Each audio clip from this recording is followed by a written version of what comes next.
नमस्कार मंडळी, पुन्हा एकदा स्वागत आहे तुमचं कुक विथ पूजामध्ये। आज इथे आपण एकदम चमचमीत असा मसाले भात केलेला आहे। अगदी लग्नाच्या पंक्तीत किंवा तुम्ही घरी हा ट्राय करू शकता। लग्नाच्या पंक्तीत वाढला जाणारा सर्वांच्याच आवडीचा हा मसाले भात आहे। तर खूप टेस्टी झाला होता। चला तर म्हटलं याची रेसिपी तुमच्यासोबत शेअर करावी। चला तर आपण सुरू करणार आहोत। एकदम मोकळा आणि चमचमीत असा मसाले भात। मोठे तर आवडीने खातीलच, पण लहान मुलं पण खूप आवडीने खातील। चला तर तुम्ही याच्यासोबत कोशिंबीर पण करू शकता। चला तर आधी आपण मसाले भात तयार करून घेऊया। त्यासाठी मी इथे कढईमध्ये 2 ते 3 चमचे तेल घातलं। तेलामध्ये घालायची जिरे मोहरी, आणि हे छान असे जिरे मोहरी छान तडतडले की इथे घालणार आहोत आपण कढीपत्ता। एकदम ताजा मस्त असा हिरवागार कढीपत्ता स्वच्छ धुवून घेतला आणि यामध्ये घातला। कढीपत्ता छान कडक झाला की यामध्ये 5 ते 6 मीडियम आकाराच्या मिरच्या होत्या।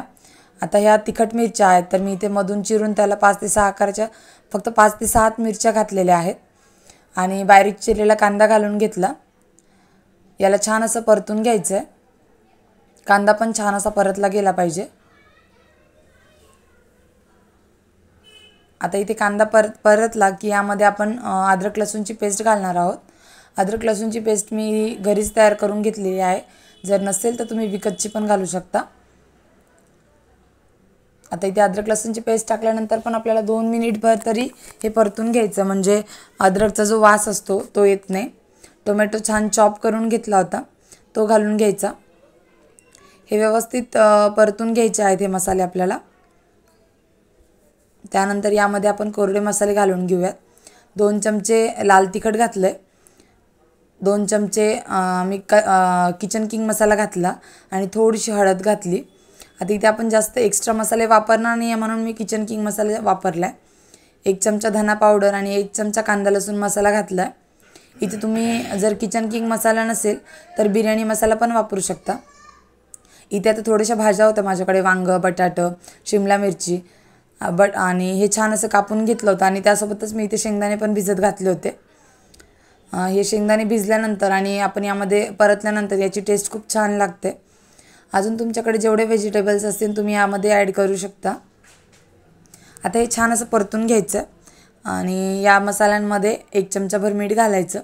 पूर्ण खिचडीला जेवढं मीठ लागतंय तेवढं घातलं तरी चालेल, मी तर तसंच केलंय। इथे आता पूर्ण मीठ घालून घेतल्यानंतर हे मसाले आपल्याला 5 मिनिटभर छान परतून घ्यायचे। आता हा जो तांदूळ होता यामध्ये मी हिरवी मुगाची डाळ जी असते, म्हणजे ज्याचे साल काढलेले नसतात, ती अर्धी वाटी आणि 2.5 वाट्या तांदूळ असं दोन्ही मिळून 3 वाट्या मिश्रण होतं। हे असं अर्ध्या तासासाठी मी धुवून बाजूला ठेवलेलं होतं, भिजत वगैरे घातलेलं नव्हतं।